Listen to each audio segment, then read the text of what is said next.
Hello बच्चों, आप लोगों का फिर से स्वागत है आप लोगों का ब्यूटीफुल सा channel Lucifer universe of physics.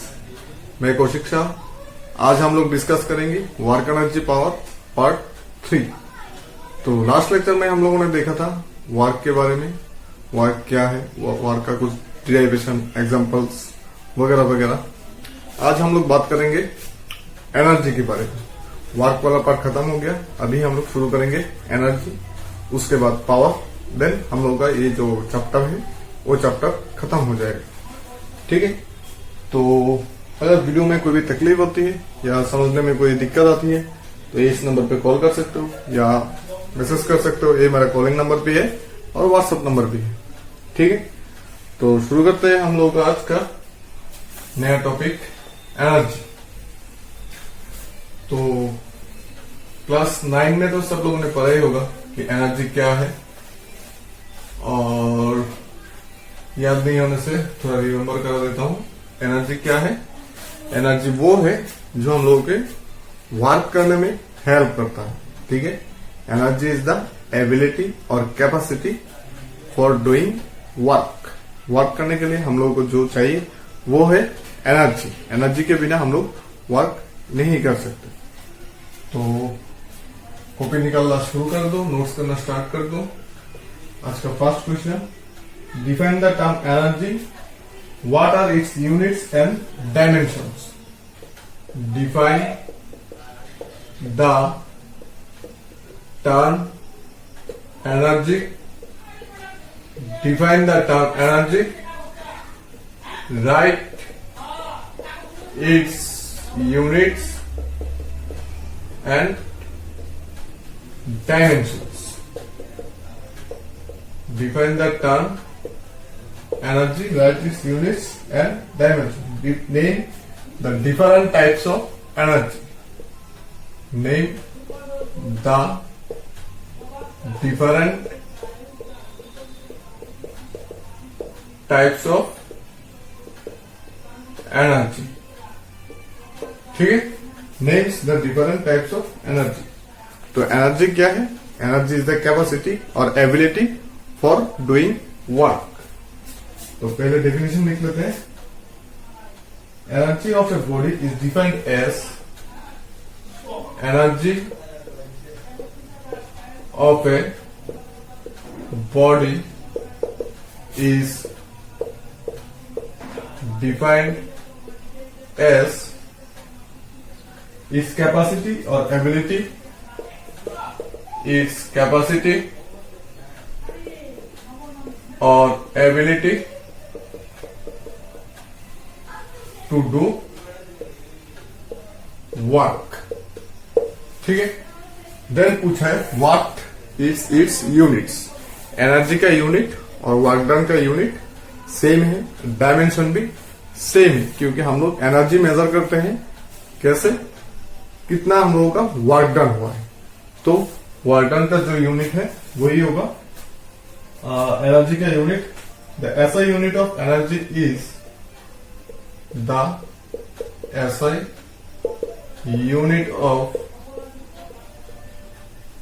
Energy is joule. Then the CGS unit of energy is erg. ठीक है, and the dimension of energy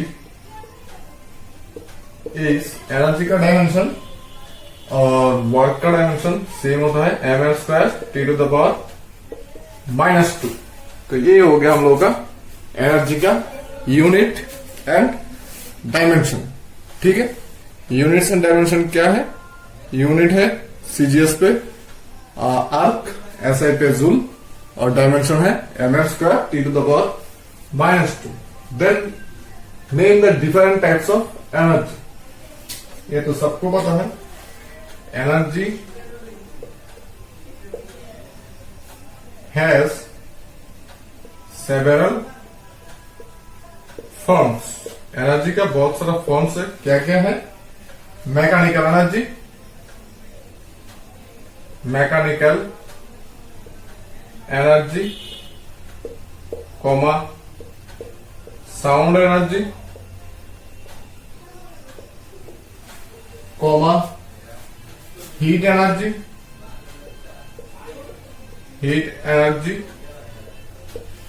comma light energy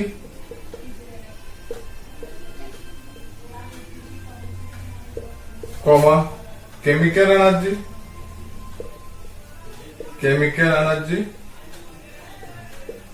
comma atomic energy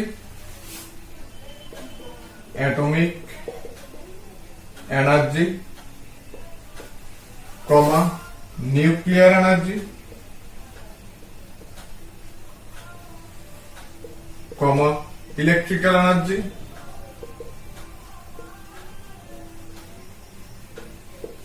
comma magnetic energy,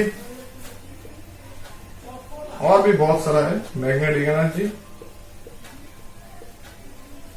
comma solar energy etcetera. ठीक, wind energy भी है और भी बहुत सारा energy है। तो एनर्जी क्या क्या फॉर्म्स में मिलता है? मैकेनिकल एनर्जी मतलब पोटेंशियल एनर्जी और काइनेटिक एनर्जी। फिर साउंड एनर्जी क्या है? हम लोग जो साउंड प्रोड्यूस करते हैं, जैसे कि ऊपर का साउंड, बॉक्स का साउंड या गाने का साउंड या फिर मान लो कोई पटाखे का साउंड, वो सब है साउंड एनर्जी। हीट एनर्जी मतलब कोई भी हीट मान लो, जैसे कि हम लोग जब जैसे कि हीट एनर्जी मतलब कोई चीज को हीट प्रोड्यूस करते हो, चाहे वो बाय कैंडल हो या by fuels like petrol, diesel, kerosene. और लाइट एनर्जी मतलब जो सनलाइट है या फिर हम लोग का जो बल्ब है उसका लाइट जो है उसका एनर्जी। फिर आता है केमिकल एनर्जी, केमिकल रिएक्शन के थ्रू जो एनर्जी रिलीज होता है या एब्जॉर्ब होता है उसको बोलते हैं केमिकल एनर्जी। फिर एटॉमिक एनर्जी, एटॉमिक रिएक्शन के टाइम पे जो एनर्जी रिलीज होता है या हम लोग जो एनर्जी प्रोड्यूस करते हैं उसको बोलते हैं atomic energy. Nuclear energy, nuclear reaction में जो एनर्जी रिलीज होता है या न्यूक्लियर रिएक्शन में जो न्यूक्लियर रिएक्शन होने के लिए जो हम लोग एनर्जी प्रोड्यूस करते हैं उसको बोलते हैं न्यूक्लियर एनर्जी। इलेक्ट्रिकल एनर्जी तो सबको पता है, हर किसी के घर में या हर किसी के ऑफिस में तो इलेक्ट्रिक सप्लाई तो होगा ही, तो उसका जो एनर्जी है उसको बोलते हैं electrical energy. Magnetic energy means जो मैग्नेट का जो अट्रैक्शन और रिपल्शन पावर होता है उसका जो एनर्जी होता है उसको बोलते हैं मैग्नेटिक एनर्जी। फिर सोलर एनर्जी, सोलर मतलब सनलाइट से जो हम लोग को एनर्जी मिलता है उसी को बोलते हैं सोलर एनर्जी। तो ये हो गया हम लोग का वेरियस फॉर्म्स ऑफ एनर्जी। तो अभी डिस्कस करते हैं मैकेनिकल एनर्जी के बारे में, देखते हैं मैकेनिकल एनर्जी क्या है। ठीक है,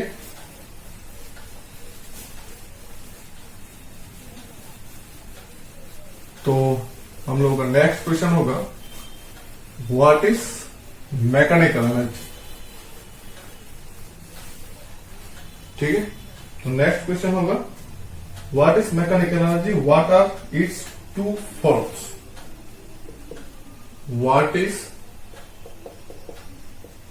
मैकेनिकल एनर्जी,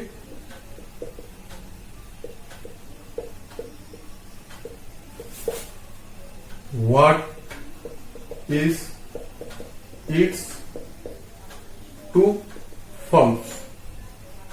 ठीक है, मैकेनिकल एनर्जी क्या है और उसका दो टाइप्स है, वो दोनों टाइप्स क्या है ये तो मैंने पहले ही बोल दिया है। तो मैकेनिकल एनर्जी क्या है? The energy produced by mechanical means is called mechanical energy. The energy produced by mechanical means is called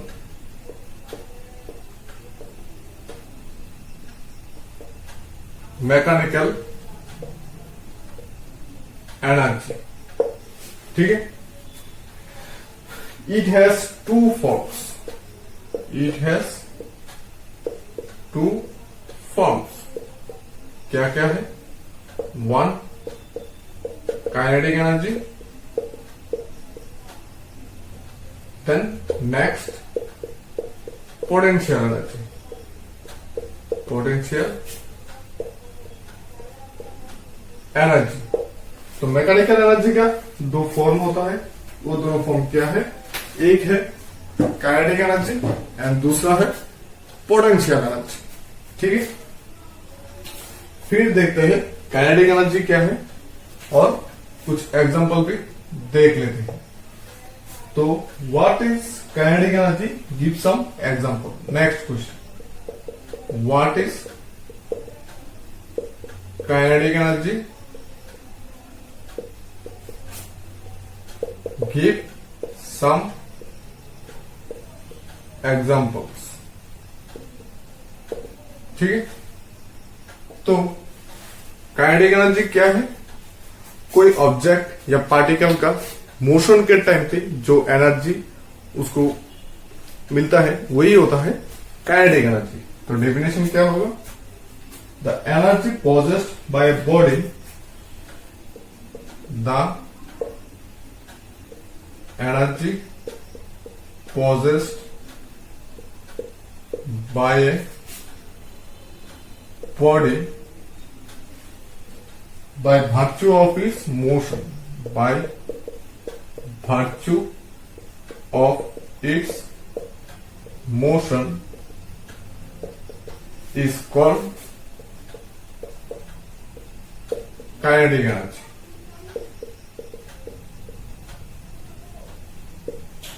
ठीक है, एग्जांपल्स लिख लेते हैं कुछ एग्जांपल्स, जैसे कि kinetic energy of air is used to run wind mills. Kinetic energy of air is used to run wind mills. ठीक है, एयर जब फ्लो होता है, मतलब जब वो मोशन पे होता है, उसका कुछ अपना काइनेटिक एनर्जी होता है। वो काइनेटिक एनर्जी हम लोग कहां पर यूज करते हैं? To run wind mills. Wind mills से हम लोग क्या करते हैं? इलेक्ट्रिसिटी प्रोड्यूस कर सकते हैं या फिर कोई दूसरा काम भी कर सकते हैं। तो विंड मिल प्रोड्यूस करने के लिए हम लोग को क्या चाहिए? विंड चाहिए, मतलब काइनेटिक एनर्जी चाहिए विंड का। देन टू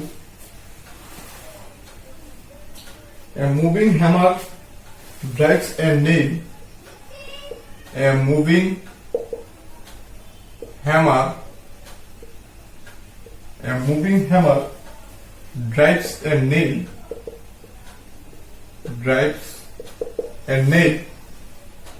into the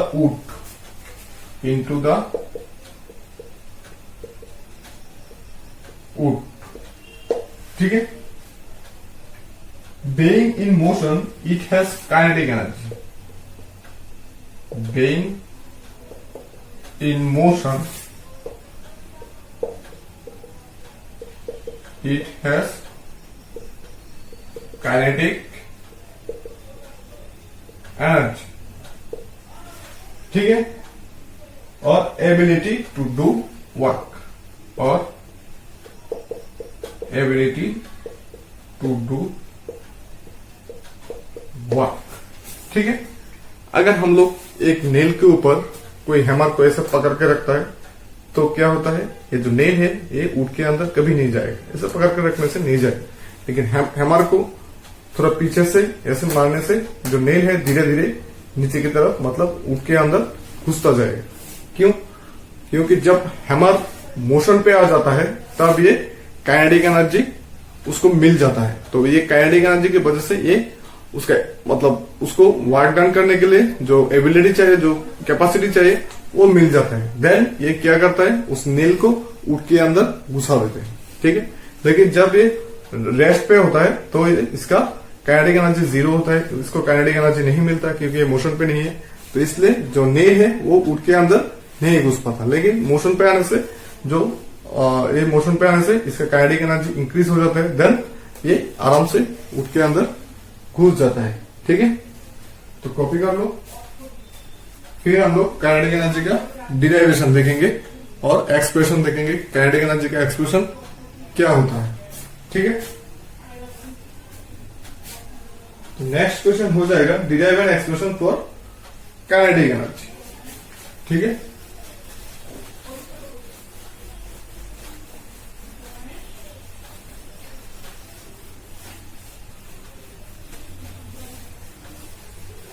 तो हम लोगों का नेक्स्ट क्वेश्चन हो जाएगा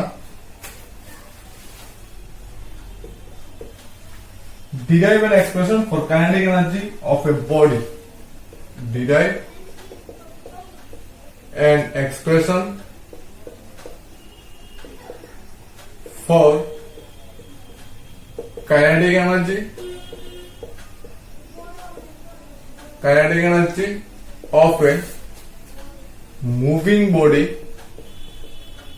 moving body of mass small m, moving with velocity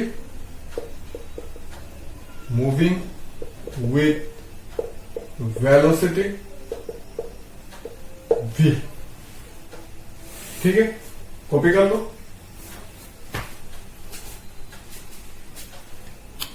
Derive an expression for kinetic energy of a moving body of a mass m moving with velocity small v। तो मान लेते हैं ये एक हॉरिजॉन्टल सरफेस है जहां पर एक ऑब्जेक्ट हम लोग ले लेते हैं ये वाला जिसका मास है m। यहां पर फोर्स अप्लाई करने से इसका वेलोसिटी 0 से इंक्रीज होके v हुआ है, तो इसका initial velocity u equal to 0 होगा और ये जो डिस्टेंस कवर किया है वो है s। इसको मान लेते हैं a, इसको मान लेते हैं b पॉइंट। ठीक है, a पॉइंट पे एक मास है, तो पॉइंट होने से हम लोग इसको नीचे की तरफ लिखते हैं। a पॉइंट पे मास है, उसके ऊपर F फोर्स अप्लाई होने से उसका वेलोसिटी जो है वो इंक्रीज होके v हो गया। तो फोर्स अप्लाई करने से वर्क डन तो होगा, तो क्योंकि उसका डिस्प्लेसमेंट भी हुआ है तो वर्क डन तो होना ही है।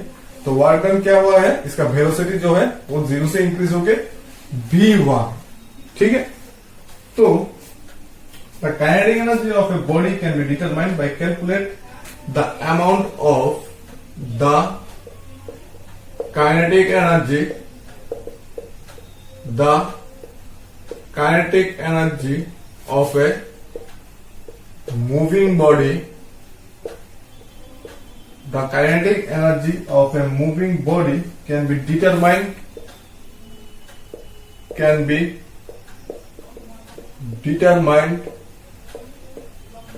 by calculating kinetic energy of a moving body can be determined by calculating the amount of work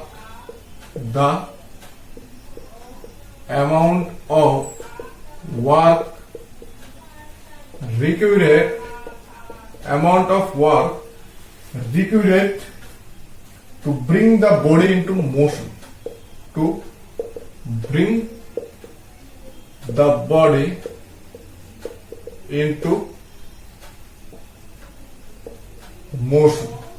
ठीक है, from its state of rest,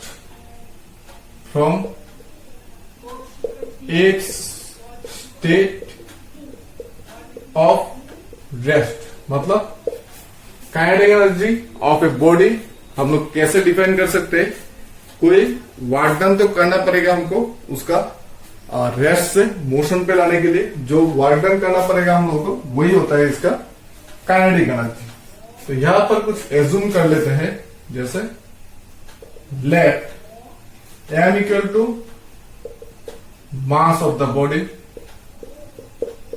mass of the body, then u equals to 0 equals to initial velocity of the body, then a equals to acceleration produced in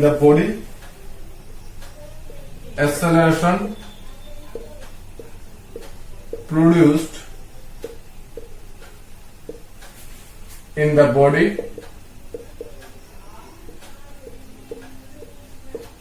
in the direction of force. Direction of force. Then v equals to final velocity of the body. Then s equal to distance covered by the body. Distance covered by the body. तो यहां पर हम लोगों ने कुछ चीज assume कर लिया है, जैसे कि m होता है mass of the body, then u equals to 0, ये तो हमने पहले ही बोला है, u 0 है, इनिशियल वेलोसिटी 0, a होगा एक्सेलरेशन, v होगा फाइनल वेलोसिटी, देन s होगा डिस्टेंस बिटवीन ab और distance covered by the body. ठीक है. देन हम लोग क्या लिख सकते हैं, then from v square equal to u square plus 2s, v square minus u square equal to 2s. तो u तो 0 है, v square minus 0 square equal to 2s. तो a हो जाएगा v स्क्वायर बाई 2 है. ठीक है. As the force and displacement are in the same direction, as the force and displacement are in the same direction, then W equals to F dot S equal to Fs cos theta equals to Fs cos 0 degree equals to Fs. F equals to MAS. ठीक है. Force हम लोगों ने इस direction पे apply किया है और इसका डिस्प्लेसमेंट और डिस्टेंस कवर भी सेम डायरेक्शन पे है. फोर्स हम लोगों ने जिस डायरेक्शन पे अप्लाई किया है, डिस्टेंस कवर भी सेम डायरेक्शन है. तो हम लोग का वर्क डन जो होगा वो होगा पॉजिटिव, और वर्क डन है W equals to F dot S. तो F और S का बीच का एंगल क्या है, 0 डिग्री. तो डॉट प्लॉट करने से cos थीटा आएगा, और हम लोगों ने cos थीटा, थीटा के वैल्यू कितना बैठाया है, 0 डिग्री. तो आ गया Fs मतलब MAS. तो इक्वल्स टू यहां पर a का वैल्यू पुट कर देते हैं, m v square by 2a into s, sorry v square by 2s. तो s कैंसिल हो जाएगा, a हो जाएगा m v square by 2 means half m v square. ठीक है. The work done appears as kinetic energy of the body. The work done appears as kinetic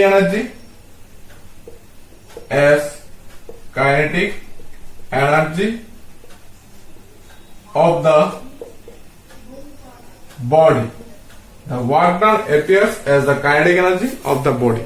मतलब हम लोगों ने जो वर्क डन किया है उसको वेलोसिटी को इंक्रीज करने में 0 टू v में, वो जितना भी वर्क डन किया है उस पूरा वर्क डन उस बॉडी के अंदर काइनेटिक एनर्जी जैसा स्टोर हो जाएगा. तो हम लोग का वर्क डन बन जाएगा इसका काइनेटिक एनर्जी. ठीक है. और ये है हम लोग का एक्सप्रेशन काइनेटिक एनर्जी का. तो कॉपी कर लो. फिर देखेंगे काइनेटिक एनर्जी और मोमेंटम का बीच का रिलेशन. ठीक है. काइनेटिक एनर्जी और मोमेंटम का बीच का relation. Deduce the relation of kinetic energy with linear momentum. Deduce the relation between deduce the relation between kinetic energy and linear momentum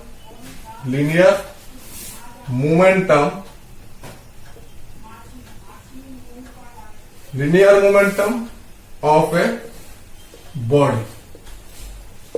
kinetic energy और linear momentum का बीच का relation deduce करने के लिए बोला है, ठीक है। तो if a body of mass m moving with velocity v, then its kinetic energy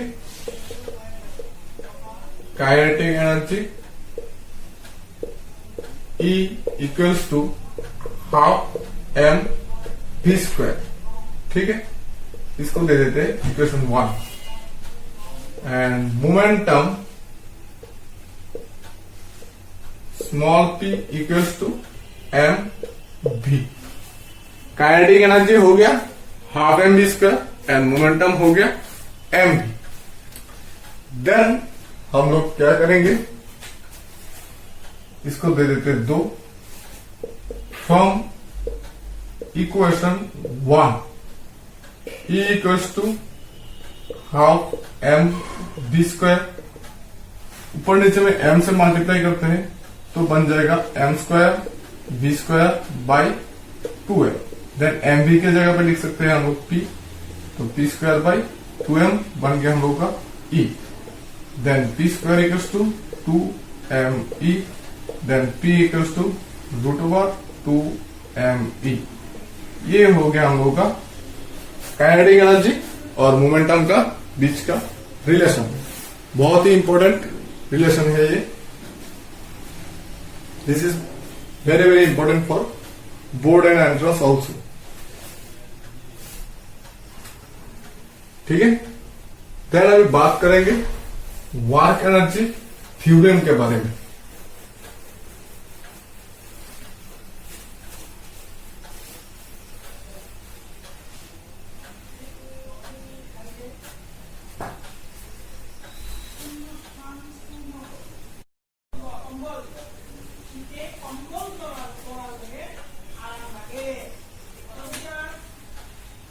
then हम लोगों का नेक्स्ट क्वेश्चन हो जाएगा work energy theorem. State work energy theorem, proof it for a constant force. State work energy theorem, proof it for kinetic energy और for a constant force, ठीक है। State work energy theorem, work energy theorem क्या है and then हम लोगों को उसको proof करना है, ठीक है। तो पहले जो है वर्क एनर्जी थ्योरम क्या है वो हम लोगों को लिखना पड़ेगा, फिर उसको प्रूफ करना पड़ेगा कांस्टेंट फोर्स के लिए। तो लिख लेते हैं पहले वर्क एनर्जी थ्योरम क्या है। वर्क एनर्जी थ्योरम, तो ये है, it states that work done by the net force, it states that work done by the net force, work done by the net force acting on a body, acting on a body is equal to the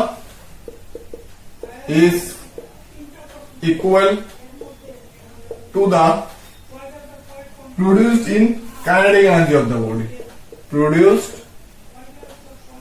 in kinetic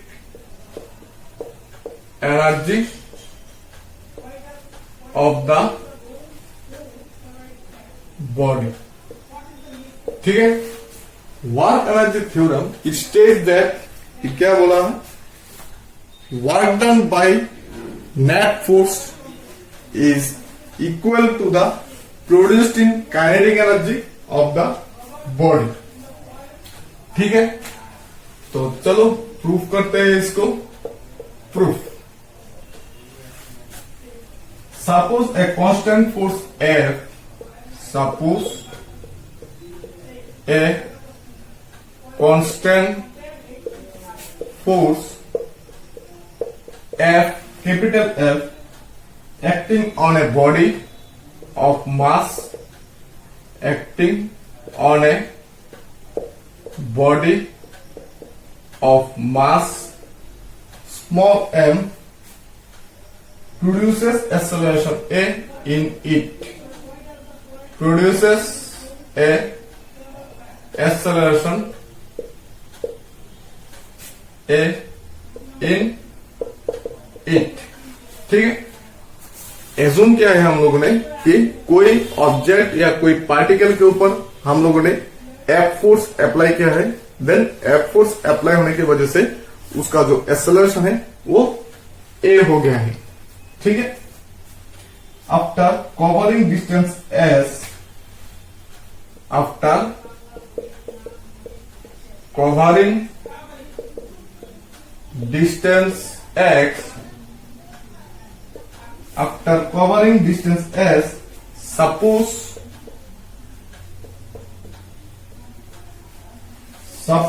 the velocity of the body, the velocity of the body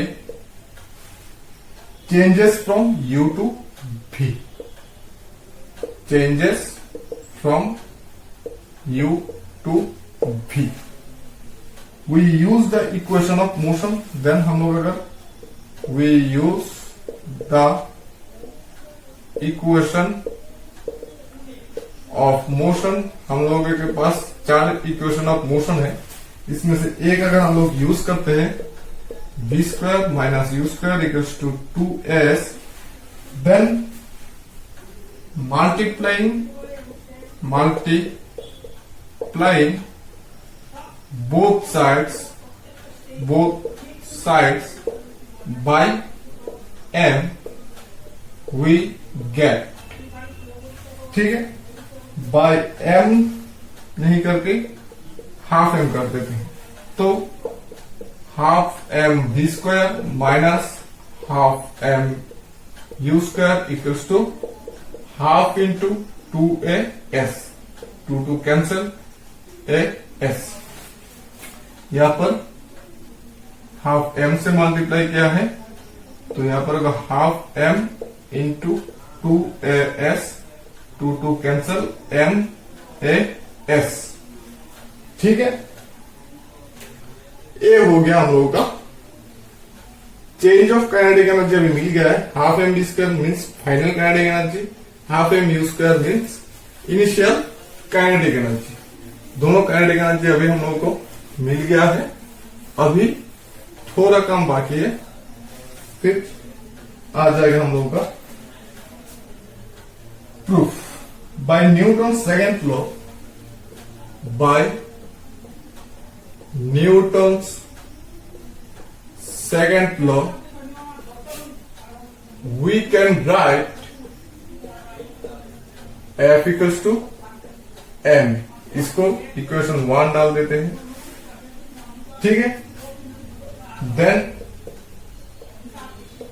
from equation 1 half m v square minus half m u square equals to f dot s और fs। ठीक है, और fs means w, क्योंकि w equal to अगर fs होता है तो fs equal to w होगा, means force into displacement equal to work done. तो ये हो गया फाइनल काइनेटिक एनर्जी, ये हो गया इनिशियल काइनेटिक एनर्जी, ये हो गया work done. So change in kinetic energy, change in kinetic energy equals to work done on the body, work done on the body, ठीक है, by the net force, work done by the body on the body by the net force.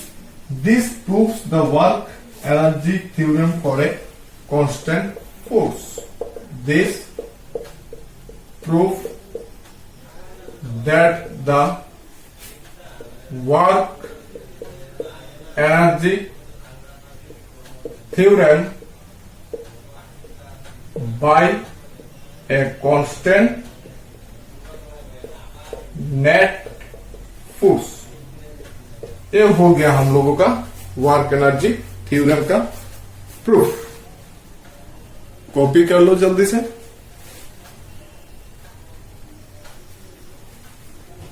ठीक है, तो work energy theorem क्या था कि हम लोग का वर्क डन क्या होगा, हम लोग वर्क को एनर्जी में कन्वर्ट कर सकते हैं और एनर्जी को वर्क में कन्वर्ट कर सकते हैं। तो इस कन्वर्शन में जो एनर्जी है वो इक्वल होगा वर्क डन का, और वर्क डन जो है वो इक्वल होगा एनर्जी का। तो यहां पर हम लोगों ने देखा है कि kinetic change of kinetic energy मतलब उसका एनर्जी और काइनेटिक एनर्जी जितना चेंज हुआ है, जितना इंक्रीज और डिक्रीज हुआ है, वो किसका समान है, वर्क डन के समान। मतलब हम लोगों ने जो वर्क डन किया है वो टोटली एनर्जी में कन्वर्ट हो गया है, या फिर जो एनर्जी कन्वर्ट हुआ है वो टोटली वर्क डन पे चला गया है। ठीक है, तो ये होता है हम लोगों का वर्क एनर्जी थ्योरम, और ये प्रूफ भी देख लिया है हम लोगों ने। फिर नेक्स्ट लेक्चर में हम लोग डिस्कस करेंगे वर्क एनर्जी थ्योरम प्रूफ का ही एक पार्ट, मतलब वर्क एनर्जी थ्योरम कैसे प्रूफ कर सकते हैं हम लोग बाय कैलकुलस। ठीक है, कैलकुलस। देन हम लोग नेक्स्ट वीडियो में डिस्कस करेंगे पोटेंशियल एनर्जी के बारे में, और कैलकुलस अप्लाई करके हम लोग कैसे वर्क एनर्जी थ्योरम प्रूफ कर सकते हैं उसके बारे में भी हम लोग डिस्कस करेंगे। तो आज के लिए इतना ही काफी है, फिर मिलते हैं नेक्स्ट वीडियो में। और अगर इस वीडियो को अच्छा लगा हो तो लाइक कर देना, नीचे में कमेंट बॉक्स में बोल देना कि वीडियो कैसा रहा, और मेरे चैनल को सब्सक्राइब भी कर लेना। ठीक है, तो मिलते हैं नेक्स्ट वीडियो में, तब तक के लिए टाटा।